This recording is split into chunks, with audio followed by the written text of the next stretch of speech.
Finally guys free fire ছাড়ার সময় এসে গেছে।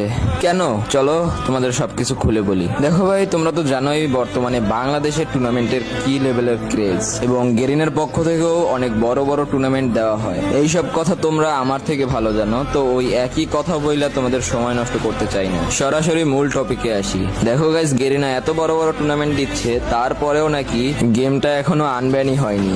সাধারণ পাবলিকরা গেম খেলতে পারতেছে না ভিপিএন এর কারণে, তা নিয়ে কারো মাথা ব্যথা নেই। এখন আমাদের মতো সাধারণ পাবলিকের কি করার আছে? আমাদের কিছুই করার নেই। আমরা এখন যেটা করতে পারি সেটা হচ্ছে বেশি বেশি টপ আপ করতে পারি, বেশি বেশি সেই সব দালালদের সাপোর্ট করতে পারি যাদের কিনা যাই আসে না সাধারণ পাবলিকরা গেম খেলতে পারলো কিনা। আর এই কথাগুলো আমি একদম খোলাভাবে বলতে পারি, কারণ আমার কোনো যায় আসে না কে কি ভাবলো আর কে কি বলবে। আর যদিও ফ্রি ফায়ার আমাদের ইমোশন, তো এটাকে পুরোপুরি তো ছাড়া যাবে না, তবে আপাতত বন্ধ রাখতেছি। আমি টুর্নামেন্টের দিক আবার সেদিনই ফোকাস দিব যেদিন কিনা ভিপিএন ছাড়া গেম খেলা যাবে। আর হ্যাঁ, আমি এবার থেকে অন্য গেমও ট্রাই করব।